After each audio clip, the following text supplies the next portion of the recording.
오늘 본의회는 우리 아이들의 안전 확보를 위한 픽업존 설치를 교육청을 비롯한 각 지자체가 나서야 함을 촉구하기 위해서 이 자리에 섰습니다.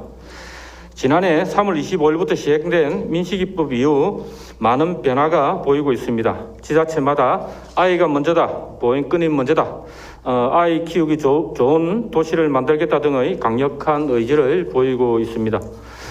경남에서는 최근 5년간 스쿨존에서 109건의 교통사고가 발생했고 지난 2016년 12월 거제에서 발생한 사망사고 1건을 포함해 중상 55건, 경상 64건, 부상신고 12건이 있었습니다. 매년 평균 20여 건이 넘는 등하굣길 교통사고가 꾸준히 발생하고 있습니다. 인천시는 지난 3월 18일 초등생 A양이 교통사고로 숨진 초등학교 일대에 화물차 우회 도로를 만들기 위한 예산을 4억 9천만 원 들여 실시 설계 용역을 발주했습니다. 우리 경남도도 의지가 아니라 실천이 되기를 희망합니다. 지난 4월 17일부터 차량 안전속도 5030이 전국에서 시행되었습니다. 학교 주변 등 이면도로에서는 우리 아이들의 안전을 위해 속도를 30km로 제한하는 교통정책이 시행되고 있습니다. 또한 어린이 보호구역 내 주정차 위반은 어린이 보호구역 교통안전 강화 대책 일환으로 도로교통법 시행령이 개정됨에 따라 5월 11일부터 일반 도로 대비 기존 2배 이상 상향됩니다. 더불어 10월 21일부터는 어린이 보호구역 자체가 주정차 금지구역이 포함되기 때문에 해당 구역 전체에서 주정차가 원칙적으로 금지됩니다. 사진에서 보듯이 도내 모 초등학교 하교 시간의 모습입니다.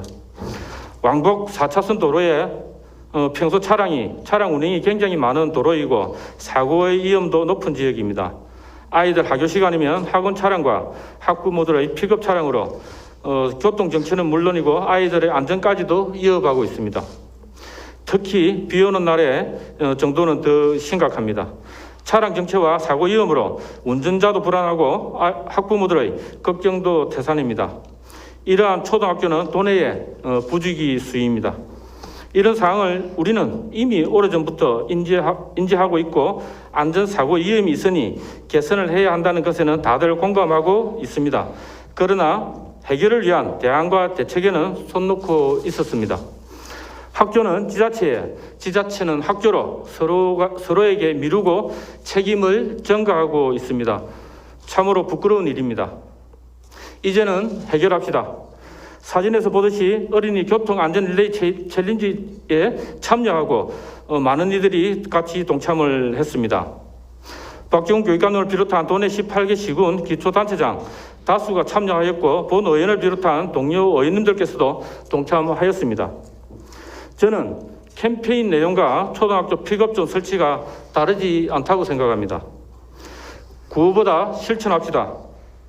경남도 내 초등학교 524교 중 설치된 픽업존 구역은 8곳으로 1.53%에 불과한 것으로 나타나고 있습니다. 일선 학교마다 픽업존을 설치하기 위해서는 학교의 위치나 조건이 다 다릅니다. 학교의 울타리를 포함한 학교 부지가 필요할 수도 있고 차도 또는 인도가 포함될 수도 있습니다.